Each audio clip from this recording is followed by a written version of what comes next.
I tend to look around at what I have available to me and write around those things. I have a tendency to write bigger than I should and then figure out how to do it. And you have to be really stubborn in this business, in that if you want to keep, I'm not one of these people that says you've got to keep your artistic integrity all the way down the line, because at this level that's not going to happen. What you wrote as a Coliseum may end up being a diner, that kind of thing. So, but we came to a point where we couldn't find our diner, which is the second half of the film, and I ended up pushing and pushing, no, it's got to be a diner, no, it's got to be a diner. I had one of my producers and some other people saying, well, we could use this or that or the other thing, and nothing was working for me because I needed it to serve certain story points, and I knew if I lost it, I'd end up spending the next 3 months rewriting the script to accommodate all this stuff. I mean, you saw that where the van blew up in the water, that big explosion. Bob Shelley came out and did that for me, and I just remember standing there just before I yelled action, just before we went to roll cameras, thinking, I'm about to blow up a van in a lake. I mean, this is cool. And it was. When it went off, I've got 3 cameras rolling, and it's funny how your ego can play with you. I won't say I don't have an ego, because you've got to have an ego to protect you a little bit in this business, but I don't have a lot of ego. And I'm standing there, I'm in a wetsuit, because we'd just been shooting in the water. And I've got a 35 millimeter here and 2/16 that the DP brought, and we're all ready to go. And I yell roll cameras, and you hear A camera speed, B camera speed, C camera speed, and I just stopped at that very moment and thought to myself, this is why I'm here. And I screamed action as loud as I could, and Bob blew it, and it went up, and everybody cheered. And then we came to the shore and did one shot, and that was the wrap for the whole picture. It was a good way to go out. You've heard it before, and I'm a firm believer, if you have the money to go to school, take that money and make a movie. You'll learn more in one film than you'll learn the entire time you're in school. I'm not a very artistic person. I'm very mechanical. There's 2 kinds of people, left brain and right brain, and I don't know which side I am, but one of these works, one doesn't. But it comes down to, I know how to get mechanically things done. And I've got friends that help me write and things that think way outside the box, and that's good because they help me make things interesting. That's why I love collaboration. I would not want to make a movie by myself. I need a DP to go, have you thought about if we stick the camera down here and use this lens, that'll look cool? Because I'm just thinking, sit it here, I want to get my action, And I do think of, I think of the mechanics of how film works, but it's nice to have somebody with that artistic brain.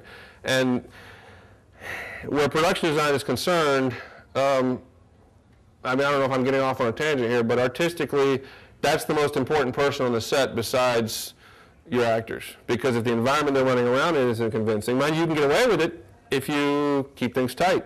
People are talking heads, it works. But if you can open up, we went into this empty restaurant in Adairsville, and there was nothing. There was a red shelf on one wall and some tables. And she went in and put in all this stuff, and it looks like a working restaurant.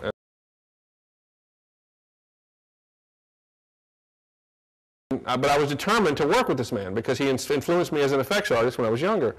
And then after I got done with that, we're doing Vicious at the end of that. I'm like, well, who can we get? I wanted Bruce Campbell for a little part because we had to do some reshoots. I couldn't get him.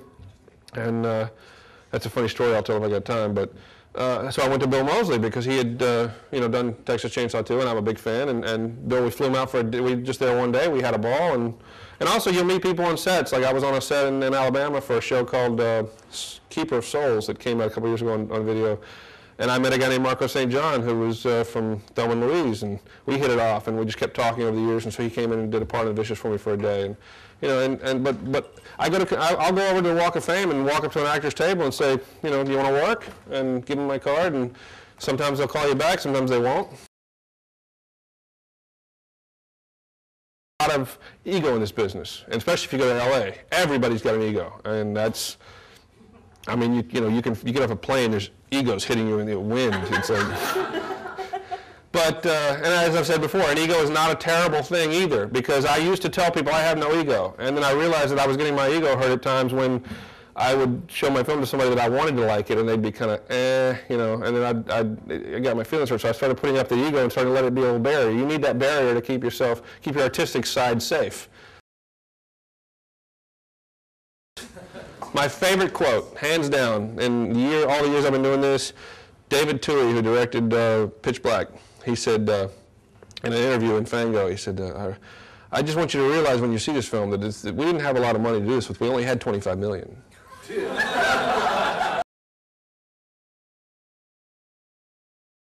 make sure you have someone who's competent to understand how it works, where it's got to be pointed and why. I had a student doing a load of dice. I didn't have a single, I had to loop one set of lines, only because we were in a car and the car was too loud.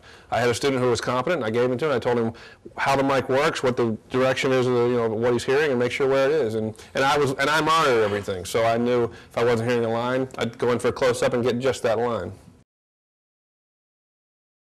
But I find if you ask around, you'll find what you need. Most everything in this business. We had to find that diner, we went through everything, but we found a guy who worked at a radio station who knew a guy who knew someone. And by the time it was all done, we had our diner, and we had it for a week straight with no problem using their power. That's it. Thanks for your time, and I hope you enjoyed it.